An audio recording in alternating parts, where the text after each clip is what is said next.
Hello friends, welcome to Dungeons & Dragonfly, where I adapt various characters for use in D&D. I'm Dragonfly9078, and today we're finishing off the Team Fortress 2 squad with the Demoman. After the build, be sure to check out my channel to vote for the next one. So what do we want from this build? Well, as the demolitions expert of the team, we need explosives, namely our grenade launcher, able to blow up buildings and creatures alike. We also need our signature sticky bombs, explosives that we can stick to a wall or ceiling and detonate at a later point. And we'll get the option to put down our bombs and pick up a sword and shield in case we want to go the Demo Knight route. Looking over at ability scores, I'll be using the standard point array. If you want to roll for stats, that's fine, just make sure your strength and intelligence are high enough to multiclass. Starting off with a 13 in strength. We're not as beefy as the heavy, but we can swing around a claymore. Dexterity's 12 to get the steady hands we need to not blow ourselves up, and Constitution will be 14 for when we inevitably do. We'll put our 15 in Intelligence, since we do make our own bombs. Then our Wisdom can be 10, since missing an eye and being perpetually drunk doesn't do much for our situational awareness. And we'll finish off by dumping Charisma. We don't need it for anything, and the demo has some anger issues. The Demoman is from the Scottish Highlands, so it only feels right to make him a hill dwarf. We get +2 to our Constitution and +1 to our Wisdom, we have 60 feet of dark vision, and we've only got a 25-foot walking speed. Dwarves get resistance to poison damage and advantage on saves against being poisoned, probably so we can drink more, and they get proficiency with a handful of weapons, though we'll be getting full martial weapon proficiency later, so I'm not too fussed about them. We do get to pick a tool proficiency here though, so we'll take brewer supplies to make our own booze. Stone Cunning gives us expertise in history checks, though only when they're regarding stonework, and since we're a hill dwarf, we're naturally tough, so we get an extra 1 HP every level. Like the rest of our team, we're a mercenary veteran, giving us proficiency with athletics and persuasion. We also get land vehicle proficiency, and we'll switch out the gaming set for knowing how to play the piano. Starting off as an Artificer, we get 2 skills from the Artificer list. I like Sleight of Hand for bomb making, and either Arcana or Nature, whichever you feel is more science-y. We also get proficiency with Tinker's Tools, Thieves' Tools, and Alchemist supplies. We're a magical tinkerer, so we can add minor magical effects to tiny objects, like making them glow or play a sound, and we get spells. Firebolt shoots a burning projectile that deals up to 4d10 fire damage on a hit, and Create Bonfire lobs a flame grenade that ignites a 5-foot cube, dealing up to 4d8 damage to anyone who passes through it and fails a dexterity save. Longstrider puts on a peg leg to boost our speed by 10 feet, and Jump uses our sticky bombs to triple our jump distance. I already did the whole rocket jump focus for the soldier build, so there's not going to be a focus on sticky jumps in this one, sorry. Second level Artificers get infusions, special magic items we can make on a long rest. We know how to make 4, but we can only have 2 active at a time. First up, Enhanced Weapon and Enhanced Defense work pretty much the same, giving a weapon, shield, or armor a +1 bonus. An Enhanced Arcane Focus is also similar, boosting spell attack rolls by 1, but also allowing them to ignore half cover, so we can bounce a grenade around a corner to hit somebody hiding. Then of course we'll grab the Alchemy Jug. It can make a gallon of wine or 4 gallons of beer every day. Plus it's a nice magical bottle we can whack people with. Right tool for the job at 3rd level lets us take an hour to create a set of non-magical artisans tools. Then as an Artillerist we get proficiency with woodcarver's tools. More importantly, we can use our action to summon an Eldritch Cannon. The cannon is a small or tiny object that can take one of 3 forms, either a flamethrower that deals 2d8 fire damage in a 15-foot cone, a force ballista that shoots a single target for 2d8 force damage and pushes them back 5 feet, or a protector that gives itself and allies within 10 feet 1d8 plus our intelligence modifier temp HP. The cannon can move and climb 15 feet in a round, and can be summoned once per day for free and by burning a spell slot afterward, though we can only have 1 summoned at a time. Being an Artillerist also gives us spells that are always prepared. Shield is a quick +5 to our AC as a reaction, and Thunder Wave is a blast in a 15-foot cube that also has knockback on a failed con save. At 4th level, we'll grab the Tavern Brawler feat. That'll round off our strength to 14, let our unarmed strikes deal a d4 of damage, and give us proficiency with improvised weapons so we can wield our bottle more effectively. We can also use our bonus action to try to grapple a creature after we hit them with either an unarmed strike or improvised weapon. 5th level Artillerist can craft an Arcane Firearm, a special spellcasting focus that increases the damage of our Artificer spells by 1d8. Plus, we can make it an Enhanced Arcane Focus, so we also get the +1 to attack rolls and ignore half cover. Artillerist spells at this level are Scorching Ray, which lobs a trio of grenades that each deal 2d6 fire damage on a hit, and Shatter, a concussive blast in a 10-foot radius that deals thunder damage and is especially effective on inorganic objects like stone or metal. Next up we get Tool Expertise, upgrading all of our tool proficiencies. Then we get 2 more infusions. Resistant Armor can give us resistance to the energy type of our choice, either fire or thunder is probably the most useful to avoid blowing ourselves up, and the Spell Refueling Ring lets us get a spell slot back once per day, as long as it's 3rd level or lower. 7th level Artificers get Flash of Genius. A number of times per day equal to our intelligence modifier, we can use our reaction to add our intelligence modifier to a check or save that we or another creature makes.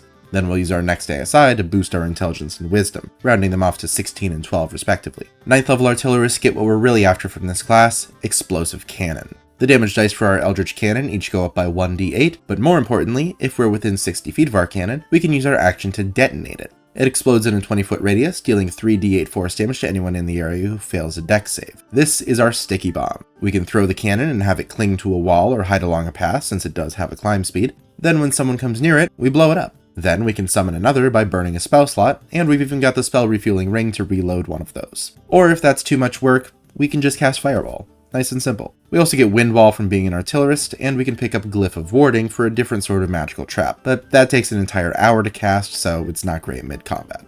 At 10th level, we are a magic item adept. We can attune to 4 magic items rather than only 3, and we take less time and gold to craft common and uncommon magic items. We also get 2 more infusions. The Headband of Intellect and Gauntlets of Ogre Power work pretty much the same, setting our intelligence and strength scores to 19 respectively. Also worth mentioning, at this level, the bonuses for our Enhanced Defense, Enhanced Weapon, and Enhanced Arcane Focus infusions each increase to +2. 11th level artificers can store a spell in an item. Whenever we finish a long rest, we can put a spell into a weapon or something that we can use as a spellcasting focus. The spell has to be a 1st or 2nd level artificer spell that only takes an action to cast, so our best bets are Scorching Ray and Shatter. Then a creature holding the item can use their action to produce the effect of the spell a number of times equal to double our intelligence modifier, which with the Headband of Intellect is 4, so a total of 8 times. The spell stays in the item until all the uses are expended, or we store another spell in an item.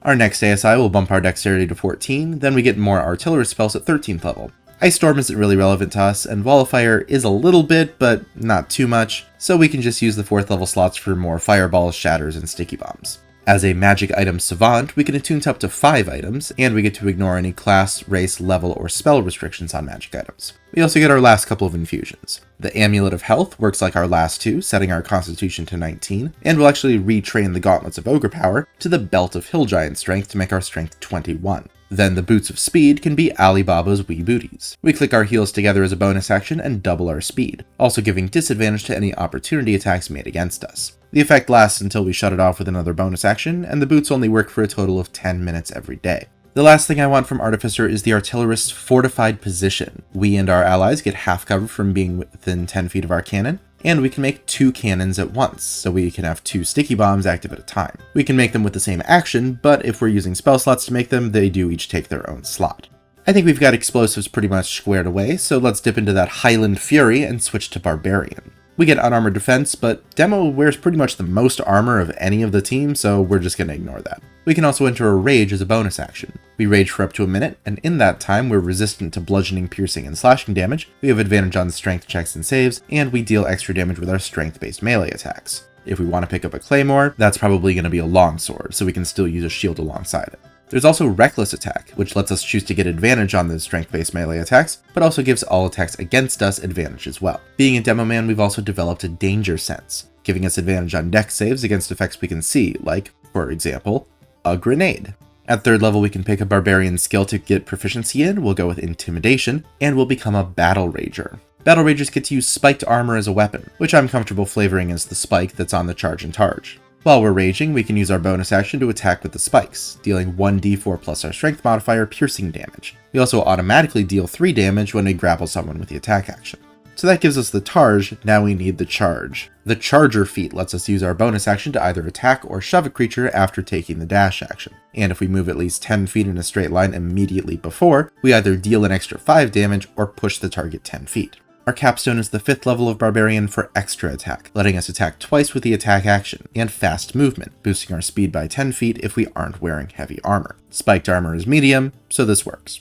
Now that the build is complete, let's take a look and see what we have done. Well, we've got big area of effect attacks, from Fireball to Shatter to our exploding cannons, which, since they can be summoned with 1st level spell slots, are effectively another 6 shatters per day. We're also fairly tanky, with our Amulet of Health and Dwarven Toughness bumping our HP over 200 on average, which we can bolster even further by making our cannons protectors for an extra 1d8 plus 4 temporary HP whenever we need it. We're especially tanky for a Battle Rager. One of the issues with Battle Rager is it kind of locks you into somewhat mediocre armor instead of letting you use unarmored defense, but we can make our spiked armor resistant armor, and carry an enhanced defense shield for 20 AC, which also solves the other Battle Rager issue that their armor spikes tend not to be magical. Honestly, we're actually really well set up to offset the problems of multiclassing Barbarian with a spellcasting class. We can use our spell slots to make Eldritch Cannons instead of casting spells, which we can't do while raging, and we can carry around a spell storing item to fire Scorching Ray or Shatter 8 times per day even while raging. For weaknesses, our bonus action is way overloaded. Going into a rage, activating our cannon, attacking with armor spikes, activating the boots of speed, all of those are fighting for our attention and for our bonus action. The whole create, throw, and detonate cannons plan is also really slow. Not as slow as casting Glyph of Warding, of course, but creating and detonating each take a separate action to do, and there's a good chance your DM will make throwing one an action as well, so you could be looking at a detonation only every 3 turns or so. It's still the best fit for the stickies, but it is not efficient at all. There's also the usual high-level Artificer problem of being reliant on infusions, especially the stat-boosting ones. We're actually better off in that respect than some of my other builds though, since without the infusions, our strength, con, and intelligence are each 16. Not as high as with the infusions, so you do still want to use those, but not terrible either.